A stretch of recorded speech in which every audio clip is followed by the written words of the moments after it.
दोस्तों, देखते देखते गणपति बप्पा 10 दिन हमारे साथ रहे और अब कल वो तैयार हैं जाने के लिए। गणपति बप्पा का आना ये साल का वो मोमेंट होता है जब ऑटोमेटिकली हमारे सारे टेंशन्स, हमारी सारी जो कलेश, जो जितने भी प्रॉब्लम्स हैं ना, वो ऑटोमेटिकली ऐसा लगता है जैसे उनका नाम सुन के ही वो कहीं ना कहीं उनके ऊपर कोई मंत्र पड़ गया हो और वो भाग गए हो। इतनी पॉजिटिविटी लेकर के गणपति बप्पा हमारे साथ आते हैं और जब उनके जाने का टाइम होता है तो ये तो बहुत ही पेनफुल मोमेंट होता है सभी के लिए।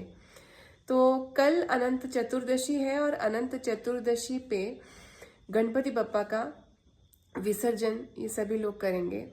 ये विसर्जन, ये गणपति बप्पा की मूर्ति बना विसर्जन करना और फिर विसर्जन होने के बाद उस मिट्टी को अपने सभी पेड़ों में या अपने सभी जो है घर के ही किसी साथ में पवित्र स्थान पर जो है उस मिट्टी का विसर्जन कर देना। ये सब चीज़ें हमें किन चीज़ की ओर हमारा ध्यान लेकर जाती हैं?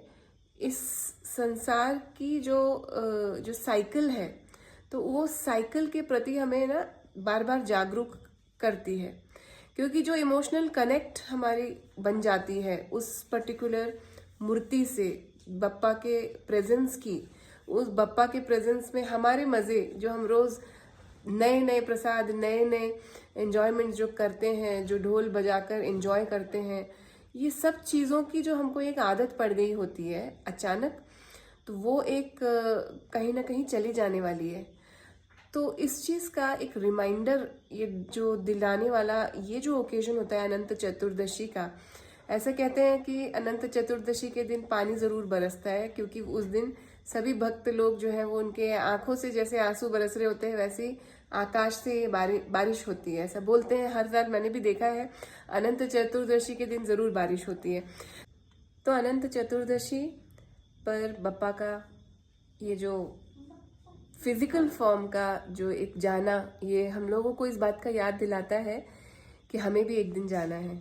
ये जितना इसको हम डिप्रेसिंग सोच सकते हैं या हमको ऐसा लगता है कि यार कितनी नेगेटिव ये बात है, इस चीज़ के लिए हमारी बुद्धि अगर जितनी ज़्यादा शुद्ध होगी, हमारा मन जितना शुद्ध होगा, तो ये चीज़ को एक्सेप्ट करके हम अपनी लाइफ को ज़्यादा बेटर वैल्यू कर सकते हैं। ये उन लोगों के लिए एकदम प्रैक्टिकली आप उनको देखोगे जिनको कोई लाइफ थ्रेटनिंग डिजीज़ होता है और उनको हर मोमेंट ऐसा लगता है कि वो उनके पास शायद थोड़ा ही समय है, तो वो उस थोड़े समय में कंप्लीटली अपनी लाइफ को जो बेस्ट पॉसिबल है उस तरीके से जीना चाहते हैं, और वो बेस्ट पॉसिबल में ऐसी कोई चीज़ नहीं करते जिससे उनकी वो डिजीज़ जो है वर्स हो जाए। ठीक है, तो अपना ख्याल रखते हुए they will always go for the best that they can make out of their life. Especially the best that you can make out of your life is to remember the creator. तो उस तरीके से एक तो डर भी कम हो जाता है, वो ग्रेस बढ़ जाती है उस चीज़ को एक्सेप्ट करने की। बट एनीवेज, ये तो एक प्रैक्टिकल एग्जाम्पल था, बट नॉर्मली सभी के मन में, एक छोटे बच्चे के मन में भी ये कॉन्सेप्ट जो है ये री-इन्फोर्स होता है कि जो आया है उसको जाना है। ये एक मेजर, बहुत ही मेजर एक चीज़ है जो कि हमें लाइफ के प्रति एक्सेप्टेंस को एक बहुत ही अच्छे तरीके से सिखाता है। इसी नोट पर एक बहुत इम्पॉर्टेंट बात आपके साथ में मैं शेयर करना चाहूँगी।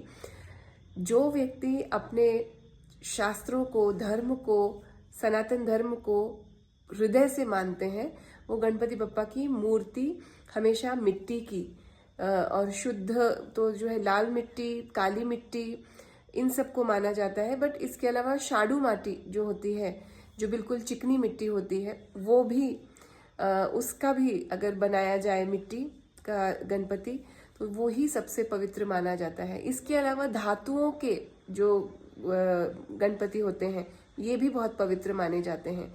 लेकिन इस सिचुएशन में पीओपी ये तो कोई ऑल्टरनेटिव ही नहीं है। इस समय में ऐसा होता था कि लोग अपने अपने घरों में मिट्टी की ये मूर्तियाँ, पहले श्रावण में शिवलिंग जो होते थे उनको अपने हाथ से बनाया जाता था। शिवलिंगों के ऊपर अभिषेक किया जाता था, दूध का, दही का, पत्रावली जो बेलपत्र वगैरह इत्यादि हैं, तो इन सब का वहाँ अभिषेक किया जाता था और उन्हें गांव में किसी अच्छे स्थान पर जहाँ पे जल है, वहाँ पे ज़्यादा जल है, वहाँ पर उसका विसर्जन किया जाता था। सिमिलरली गणपति जी को भी इसी प्रकार से शुद्ध मिट्टी से बनाया जाता था। 10 दिन उनकी सेवा की जाती थी और किसी स्थान पर उस गांव में जहाँ पानी है, अच्छा खासा पानी है, तो वहाँ पे उसका विसर्जन किया जाता था। तो बेसिकली आइडिया वाज कि ये जो मिट्टी के अंदर रहने वाले बैक्टीरिया होते हैं, जो भी जंतु होते हैं, माइक्रो ऑर्गेनिजम्स जो कि सॉइल के अंदर होते हैं, वो इन अभिषेकों में डाले गए दूध, दही और शक्कर और जो भी उसमें अर्पित किया जाता है, प्लस ये जो पत्रावली है जिसमें फूल आ जाते हैं, आपके बेलपत्र आते हैं, फिर आपके दुर्वा आ जाती है, तो ये सभी के अंदर ये सभी माइक्रोबियल फ्लोरा ये मिलकर के और उन प्रोडक्ट्स के साथ में जैसे दूध, दही इत्यादि से उनका जो है ना काउंट बढ़ता है, फ्लोरा बढ़ता है और ये हमारे पूरे के पूरे इकोसिस्टम को बहुत मतलब मल्टीपल टाइम्स बेनिफिट करता है। क्यों? क्योंकि ये न्यूट्रिशन होता है माइक्रोफ्लोरा के लिए और ये माइक्रोफ्लोरा हमारे एनवायरनमेंट के लिए बहुत स्पेशल होता है, बहुत अच्छा होता है, उनको इम्प्रूव करता है उनकी ऑल ओवर प्रोडक्टिविटी। तो बेसिकली जिस पानी से पूरे खेत में या पूरे एग्रीकल्चरल फील्ड्स में वाटर सप्लाई हो रहा है, वहाँ पर जब इस प्रकार इस पूरे सामग्री को विसर्जित किया जाता था तो वो फ्लोरा, वो माइक्रोब्स, वो सभी जगह ऑटोमेटिकली परकोलेट हो चुके हैं। तो ये तो this was the culture, this was the part. ये एग्रीकल्चर के लिए भी बेस्ट था, लोगों की श्रद्धा के लिए भी बेस्ट था, लोगों की ऑल ओवर सोशल रिलेशंस और वेलबींग जिसको हम कहेंगे मेंटल वेलबींग, तो उसके पॉइंट ऑफ व्यू से भी ये सब चीज़ें एकदम परफेक्ट थी। प्रॉब्लम कहाँ पर आ गई? प्रॉब्लम आ गई जब हमने दिखावा करना शुरू किया और ये दिखावे का ही एक सबसे अल्टीमेट जो रिजल्ट है दैट इज पीओपी की मूर्तियाँ। और ये हम खुद को we want to boost our sales कि बप्पा कितने सुंदर लग रहे हैं विद दैट पीओपी की मूर्ति। Also we want to show it off to others कि ये बप्पा हमारे कितने बड़े साइज के बप्पा या कितने सुंदर हमारे बप्पा। तो वहाँ पर श्रद्धा का धीरे धीरे अभाव होना और हमारा एक ये आप देखेंगे मंडलों में भी ये काफ़ी आपको कॉमनली दिखेगा। जैसे गणपति के जो मंडल हैं उनमें आपस का कंपटीशन, और अब I will not want to इस वीडियो का जो एसेंस है, जो ब्यूटी है, वो मैं ख़राब नहीं करना चाहती ये इस सब पॉलिटिक्स को डिस्कस करके, लेकिन ये एवरीवन नोज कि ऑल दिस हैपन्स। लोगों के मन में जो भावनाएं होती हैं अलग अलग प्रकार से, तो ये this is not the essence of Ganpati festival. The essence of Ganpati festival is कि जैसे हमारे गणपति नाचते झूमते आए, वो हमारे जीवन में इतना आनंद, इतनी स्फूर्ति और इतनी बुद्धि जो भर देंगे, तो उससे हमारा पूरा साल, ये उसके लिए पूरे साल के लिए हम चार्ज हो जाएं। और एक और मैं आपसे यहाँ पर बात शेयर करना चाहूँगी, क्योंकि मैं योग के कॉन्टेक्स्ट में बात करूँगी। योग में, सांख्य योग में स्पेशली और पतंजलि योग सूत्र में भी एक आता है प्रकृति और पुरुष। तो प्रकृति और पुरुष इनके संयोग से एक जो महत तत्व की उत्पत्ति होती है। ये जो कॉमनर्स हैं उनको ये टर्म समझ में नहीं आएंगे, योगिक जार्गन, लेकिन फिर भी थोड़ा सा आपके नॉलेज को आप एक्सपैंड कीजिए, थोड़ा सा आप उस चीज़ को, कॉन्सेप्ट को समझिए। ये प्रकृति और पुरुष, ये शिव और पार्वती हैं, और प्रकृति और पुरुष के संयोग से उत्पन्न होने वाले ये जो महत तत्व वो है गणपति। और ये महत तत्व, ये महत मतलब जो हमारी बुद्धि है, तो उसके देवता। इसीलिए गणपति बप्पा जब अकेले पार्वती माता के द्वारा उत्पन्न किए गए थे, तब उनका किसी न किसी, वो हम सब स्टोरी जानते हैं कि उनका जो है गला जो है वो काट दिया गया और उनका जो सिर का भाग है वो बदल के शिवजी के द्वारा दूसरा सिर लगाया गया। कई लोग ऐसे भी प्रश्न पूछते हैं कि शिवजी में अगर सिर जोड़ने की ताकत थी तो वही कटा हुआ सिर वापस क्यों नहीं जोड़ दिया, नया क्यों लगाया? क्योंकि वहां पर उसमें एक सिंबॉलिज्म है कि शिव का कोई उसमें जो योगदान है, यानी पुरुष उसमें होना, और फिर प्रकृति, तो प्रकृति से बना हुआ शरीर और पुरुष के द्वारा उसमें जो है प्राण का उसके अंदर संचार होना, और फिर उससे क्या उत्पन्न होता है, तो महत बुद्धि, यानी कि गणपति।